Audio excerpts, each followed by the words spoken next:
கன்னி ராசியை பொறுத்த வரைக்கும் சனி பகவான் நீர் 7வது ராசியில் உட்காந்துருக்கிறாரு. இதுக்கு கண்டக சனின்னு சொல்லுவாங்க. அதுவும் நீர் ராசியில் இருக்கிறாங்க. ஜாதகத்தில் நல்ல கிரகங்கள் தசா புத்திகள் இருந்ததுன்னா திருமணம் நடக்கிறதுக்கு வாய்ப்பு இருக்குது. உங்களை விட கொஞ்சம் மூத்தவங்களை திருமணம் பண்ணிக்கிறதுக்கு வாய்ப்பு இருக்குது. நான் சொல்கிறது ஆணோ பெண்ணோ யாராக இருந்தாலும் அது இன்றைக்கி காலத்தில் பெரிய சகஜமான ஒரு விஷயமாக தான் இருக்குது.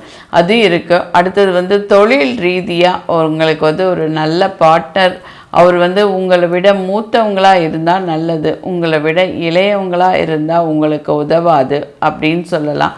கண்டக சனி திருமண வாழ்க்கையும் திருமண தடையையும் நிறைய பேருக்கு கொடுக்கும்.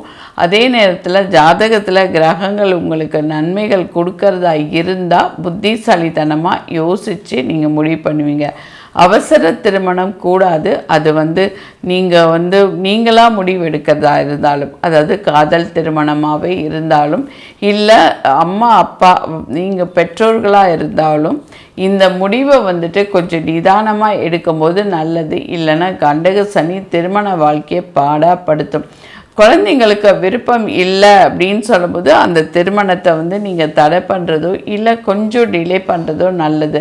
ஏன்னா கல்யாணம்ன்றது 2 உறவுகள் சம்மந்தப்பட்டது கிடையாது, 2 குடும்பம் சம்மந்தப்பட்டது.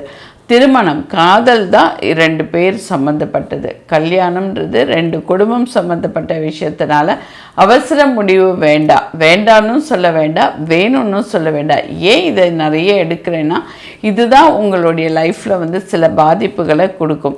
அடுத்தது தொழில் பார்ட்னர்ஷிப்பு. தொழில் பண்ணுறவங்க தொழில் பண்ணுறவங்க பட்டுன்னு எடுத்துகிட்டு போய் காசை டபான்னு போட்டுட்டு ஐயோ எனக்கு காசு வரல வருமானம் வரலன்னு யோசிக்கக்கூடாது. நிறைய காசு இருந்தால் நீங்கள் தைரியமாக இன்வெஸ்ட் பண்ணுங்கள். உங்களுக்கு வருமானத்துக்கு லேட் ஆகுமே தவிர பணம் தொலைஞ்சு போயிடாது.